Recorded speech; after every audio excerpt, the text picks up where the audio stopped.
sa colère et qui allaient être condamnés, il les a supportés avec beaucoup de patience. Aux autres, il a montré sa pitié. Il a voulu leur faire connaître sa grande gloire. Il les a préparés à recevoir cette gloire. Et ces gens-là, c'est nous. Il nous a appelés non seulement parmi les Juifs, mais aussi parmi ceux qui ne sont pas Juifs. Dieu dit cela dans le livre du prophète Osée. Celui qui n'était pas mon peuple, je l'appellerai mon peuple. Le peuple que je n'aimais pas, je l'appellerai peuple aimé. Et là où on avait dit aux gens, vous n'êtes pas mon peuple, on les appellera fils du Dieu vivant. De son côté, Ésaïe annonce au sujet du peuple d'Israël. Même si les Israélites deviennent aussi nombreux que les grains de sable au bord de la mer, seule une partie d'entre eux sera sauvée. En effet, le Seigneur fera sur la terre ce qu'il a dit, rapidement et jusqu'au bout. Ésaïe a dit aussi par avance. Le Dieu Tout-Puissant nous a laissé quelques enfants. Sinon, nous serions devenus comme la ville de Sodome, comme la ville de Gomorrhe. Dieu rend juste tous ceux qui croient en Jésus-Christ. Qu'est-ce que cela veut dire? Eh bien, des gens qui ne sont pas juifs ont été rendus justes en croyant. Pourtant, ils ne cherchaient pas à être justes. Au contraire, le peuple d'Israël cherchait à devenir juste par la loi. Pourtant, il n'y est pas arrivé. Pourquoi? Parce que cette justice, les Juifs ne l'attendaient pas de la foi. Ils croyaient l'obtenir par leurs actes. Ils ont heurté la pierre qui fait perdre l'équilibre. En effet, dans les livres saints, Dieu dit « Je pose dans la ville de Sion une pierre qui fait perdre l'équilibre, un rocher qui fait tomber. Mais celui qui s'appuie sur ce rocher ne le regrettera pas. »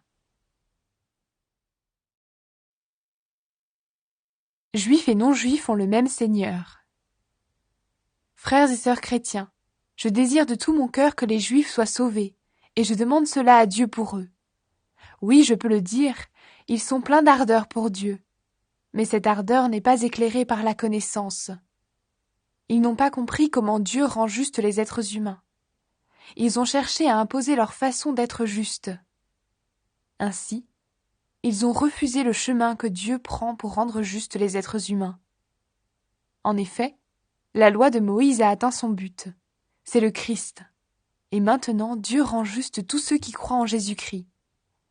Quand Moïse parle de la justice qui vient de la loi, il dit « La loi donnera la vie à celui qui obéit à tous ses commandements. » Mais voici comment il parle de la justice qui vient de la foi. Ne dis pas dans ton cœur « Qui montera au ciel pour faire descendre le Christ ?» Ne dis pas non plus « Qui va descendre dans le ventre de la terre ?» Le Christ est déjà remonté du milieu des morts. Alors voici comment les livres saints parlent de la justice. La parole est tout près de toi, dans ta bouche et dans ton cœur. Cette parole, c'est le message de la foi que nous annonçons. Est-ce que ta bouche affirme devant tous que Jésus est le Seigneur? Est-ce que tu crois dans ton cœur que Dieu l'a réveillé de la mort? Dans ce cas, tu seras sauvé. En effet, quand nous croyons de tout notre cœur, Dieu nous rend justes. Quand nous affirmons notre foi devant tous, il nous sauve. Oui, les livres saints disent « Ceux qui croient en lui ne le regretteront pas ». Alors il n'y a pas de différence entre les Juifs et ceux qui ne sont pas Juifs. Tous ont le même Seigneur. Il donne ses bienfaits à tous ceux qui font appel à lui. Les livres saints le disent. Tous ceux qui feront appel au Seigneur seront sauvés. Annoncer la bonne nouvelle. Mais comment s'adresser au Seigneur si on ne croit pas en lui? Et comment croire au Seigneur si on n'a pas entendu parler de lui? Et comment entendre parler de lui si personne ne l'annonce? Et comment l'annoncer si personne n'est envoyé pour cela? Les livres saints le disent bien. Quelle joie de voir arriver ceux qui apportent de bonnes nouvelles! Mais tous n'ont pas obéi à la bonne nouvelle. Oui, Ésaïe le dit. Seigneur, qui a cru à notre message? On devient croyant quand on écoute le message. Et ce message, c'est la parole du Christ. Alors je demande, est-ce que les Juifs n'ont pas entendu cette parole? Mais si. En effet, les livres saints disent « On a entendu la voix des messagers sur la terre entière, et leurs paroles sont allées jusqu'au bout du monde. » Alors je demande, est-ce que le peuple d'Israël n'a pas compris? Dieu a déjà dit par la bouche de Moïse Je vous rendrai jaloux de ceux qui ne forment pas un vrai peuple. Je vous mettrai en colère contre un peuple sans intelligence. Et Isaïe ose même annoncer de la part de Dieu « Ceux qui ne me cherchaient pas, ceux-là m'ont trouvé. Et je me suis montré à ceux qui ne me demandaient rien. » Mais au sujet du peuple d'Israël, Dieu dit « Toute la journée j'ai tendu les mains vers un peuple qui n'obéit pas et qui est contre moi. » Dieu n'a pas rejeté le peuple d'Israël. Alors je demande, est-ce que Dieu a rejeté son peuple? Sûrement pas. La preuve, moi, je suis israélite, de la famille d'Abraham, de la tribu de Benjamin. Dieu n'a pas rejeté son peuple, qu'il a choisi d'avance. Dans les livres saints, Élie se plaint à Dieu du peuple d'Israël. Vous connaissez sûrement ces paroles. Voici ce qu'il dit. « Seigneur, ils ont tué tes prophètes, ils ont détruit tes autels. Moi seul je suis resté, et ils veulent me tuer. » Quelle est la réponse de Dieu? La voici. « J'ai gardé pour moi 7000 hommes, ceux qui n'ont pas plié les genoux devant le dieu Baal. » Aujourd'hui, c'est la même chose. Il reste un petit nombre de gens que Dieu a choisis par amour. Mais si Dieu les a choisis par amour, ce n'est pas à cause de ce qu'ils ont fait, sinon l'amour de Dieu ne serait pas un amour gratuit. Qu'est-ce que cela veut dire? Ce que le peuple d'Israël cherche, il ne l'a pas trouvé. Mais ce que Dieu a choisi, eux, ils ont trouvé ce qu'ils cherchaient. Les autres n'ont pas voulu comprendre. En effet, les livres saints disent « Jusqu'à maintenant, Dieu a endormi leur intelligence. Il a empêché leurs yeux de voir et leurs oreilles d'entendre. » Le roi David dit aussi « Que leur repas devienne pour eux un piège, un trou où ils tombent, qu'ils soient punis, qu'ils deviennent aveugles, qu'ils ne voient plus rien du tout, et fais-leur courber le dos sans arrêt. » Je demande donc, est-ce que les Juifs sont tombés dans le piège pour toujours? Sûrement pas. Mais à cause de leur désobéissance, les autres peuples ont pu être sauvés.